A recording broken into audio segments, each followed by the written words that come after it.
ថ្ងៃនេះជាថ្ងៃច័ន្ទ11កើតខែមិគសិ ឆ្នាំអាសាញ់សប្តាហ៍ស័កពុទ្ធសករាជ2569ត្រូវនៅថ្ងៃទី1ខែស្នូលឆ្នាំ2025ហើយដាច់ឆ្នាំហើយថាចូលឆ្នាំដាច់ឆ្នាំចាស់ចូលឆ្នាំថ្មីម្ដង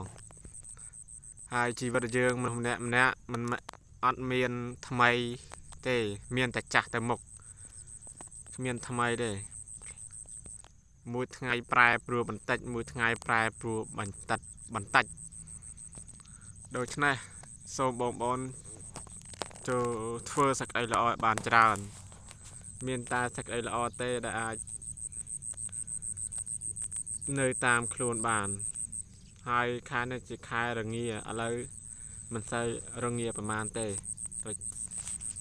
លែងរងាហើយ